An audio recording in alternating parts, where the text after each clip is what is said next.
Ha sido quizás uno de los principales temas de la semana y tiene que ver con Venezuela. Quiero entender, no desde el punto de vista, obviamente, político, sino del derecho internacional. En particular, todos hablan de la cuestión de la elección en Venezuela.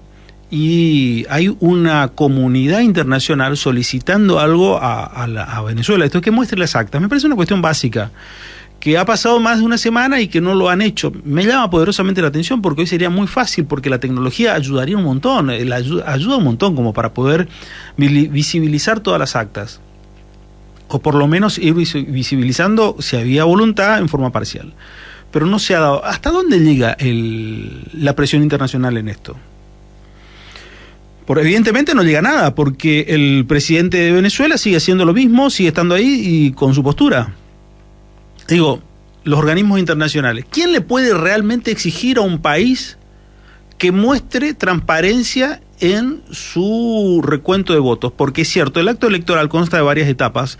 Una de ellas, la que pasó el domingo, la hora de emitir el voto. En principio no hubo ningún tipo de inconvenientes a la hora de emitir el voto, esto es que la gente vaya y coloque el voto en la urna. Sí hubo notoria falencia de transparencia a la hora del recuento de votos y de dar a conocer los votos por parte de quien tiene la responsabilidad de ello, que es el Estado.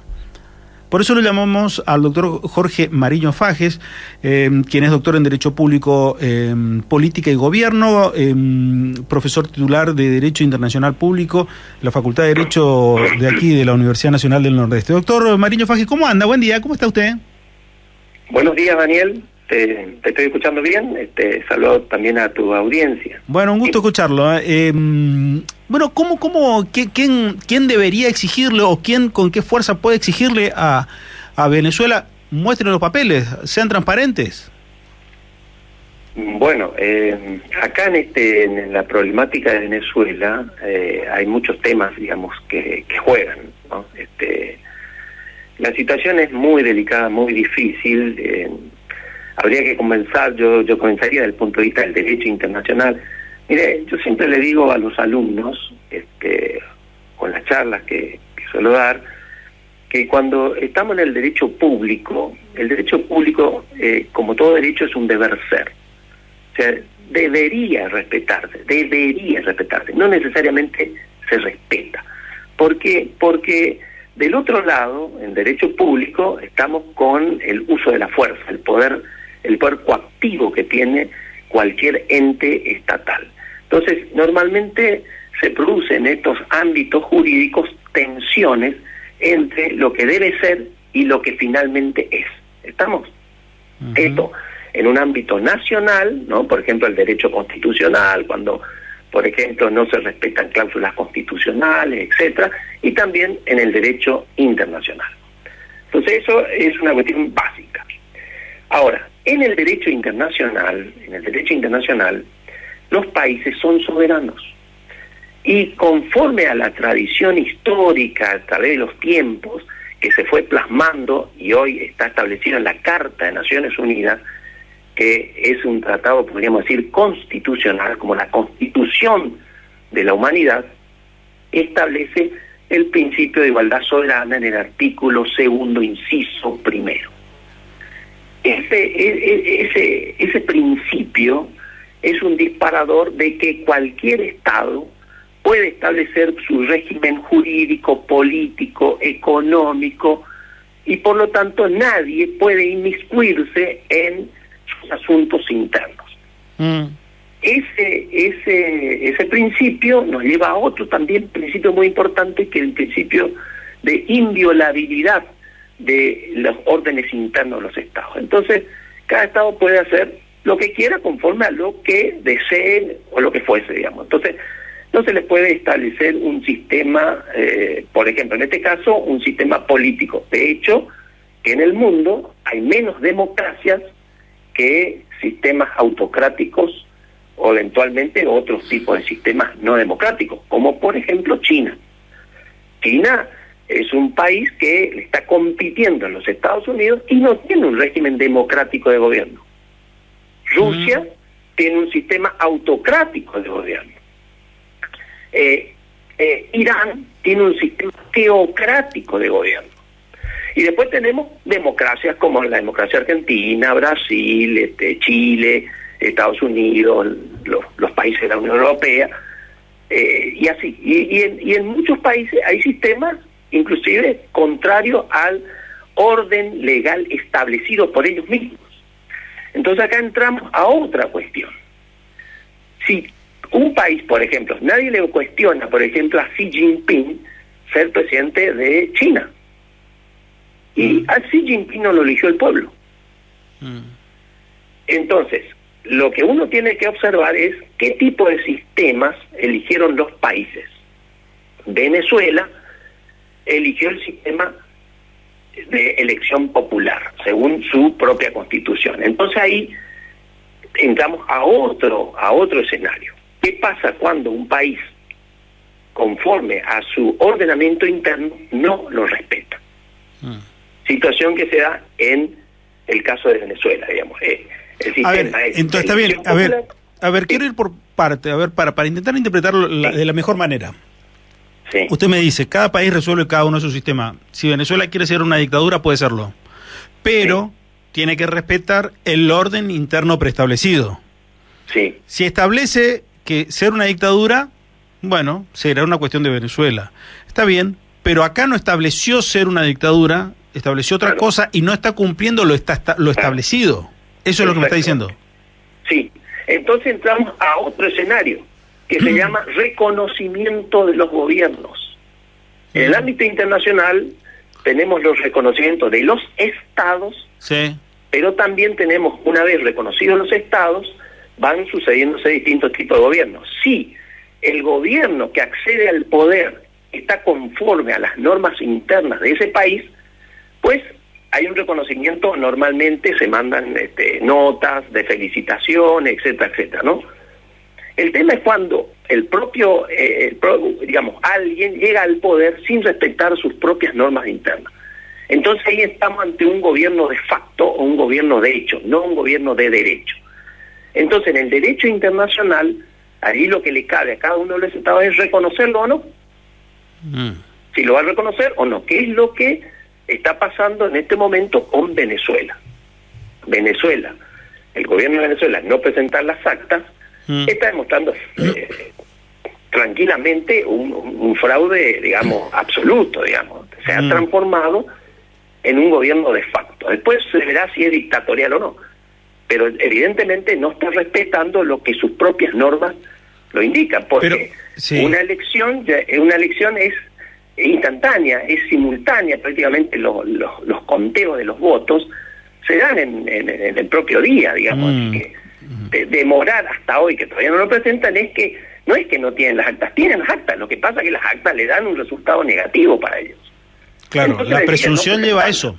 La presunción lleva claramente a decir, bueno, le dio un resultado negativo, porque si vos tenés las actas que te dan resultado positivo, decís, vengan veedores internacionales, acá les muestro todas las actas, pero no hicieron eso. Cualquier acta, ya va a ser cualquier cosa eso, es decir, ya está, digamos, para el sentido común ya está, han trastocado todo, ya el fraude ya se consumó. ¿Qué van a hacer? Digamos, van a presentar actas y lo que van a decir eventualmente, si presentan actas, que las actas que no son correctas son las que presentan la oposición. Claro. Digamos, eso van a decir. Entonces va a quedar en cada quien aceptarle o no. De hecho, es que el mundo democrático, el mundo de los países que tienen democracia, y lo están cuestionando en líneas generales.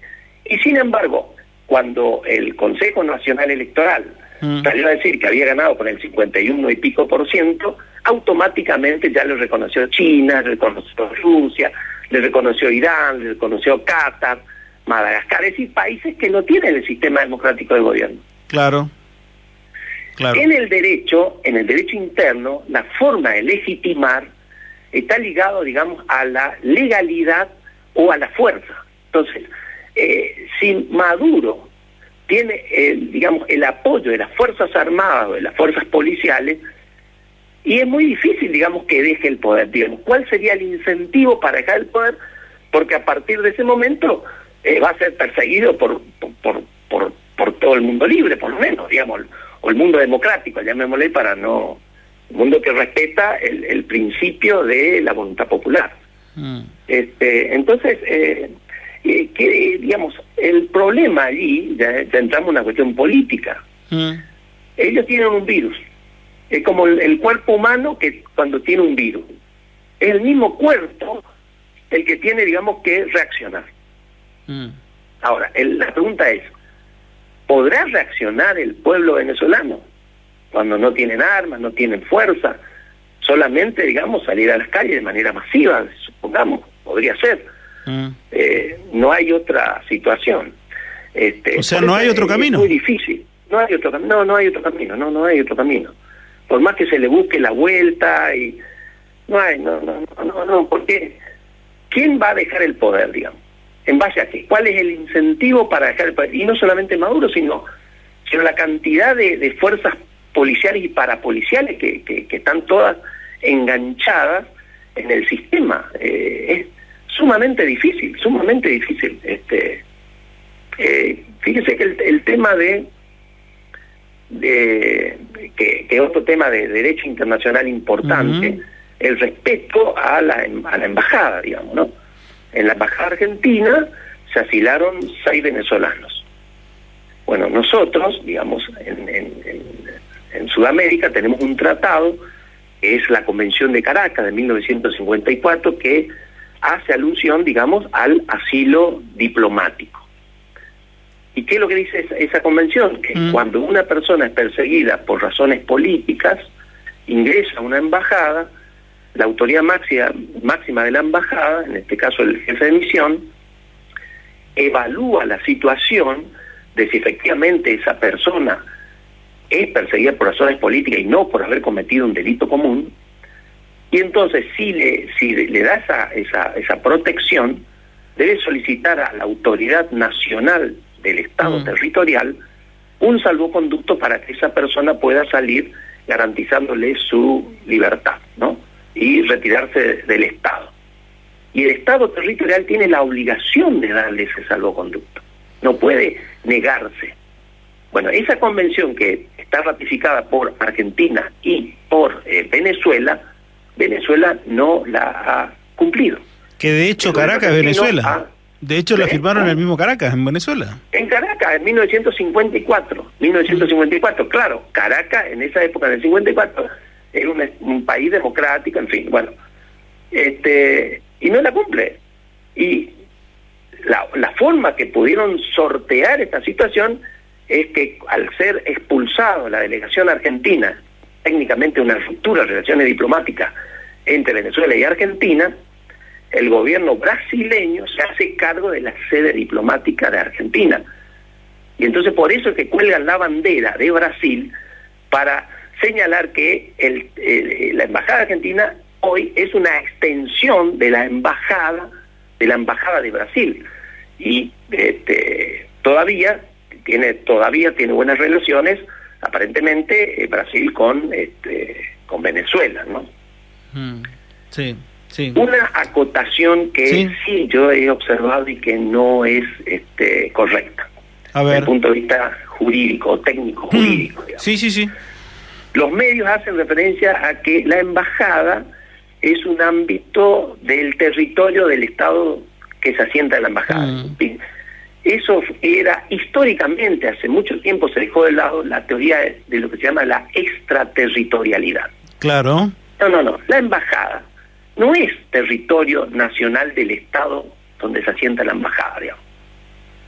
Tiene, por un tratado que se llama la Convención de Viena de Relaciones Diplomáticas, el carácter de ser inviolable, es decir, no se puede violentar, es decir, nadie puede ingresar a la sede diplomática. Por eso es que se puede, digamos, dar esa protección de que la autoridad local no pueda ingresar. Pero es un carácter funcional, no un carácter de como si fuese, digamos, una ficción del territorio de un país, ¿no? Claro. Que en todos lados están diciendo eso y eso la verdad que no es así. Claro, son matices. Claro, sí. Sí. Sí, no, pero que en realidad en el fondo, más o menos, en la faz práctica, los dos puntos buscan el mismo fin, digo, que no el Estado en sí no puede ingresar a ese lugar si no es con la autorización expresa de la gente de la embajada. Sí, sí, la verdad que es muy interesante, doctor Mariño Fages, siempre escucharlo nos pone en otro tipo de plano, especialmente en el ámbito del derecho, cuando hablamos y discutimos esta clase de cosas y vemos esta clase de cosas. Así que le agradezco mucho estos minutos, como siempre, muy amable con nosotros, y un abrazo. Espero que se haya aclarado un poquito más y que haya servido de un pequeño aporte. Su aporte siempre nos sirve y nos suma, ¿sabe? Usted lo sabe muy bien, que lo hemos dicho más de una vez. Doctor Mariño Fages, gracias. Bueno, muchas gracias, muy atento. Un abrazo, gracias, buen domingo. El doctor Jorge Mariño Fages, docente de Derecho Internacional aquí de la Facultad de la UNE, dándonos una explicación. La verdad es que por ahí uno, en el fragor de la discusión, pasamos de un tema a otro y reclamamos ciertas cosas que en realidad no están del todo vinculados, o que no es plena y absolutamente, no está plena y absolutamente dado, y que tienen otros matices u otras circunstancias.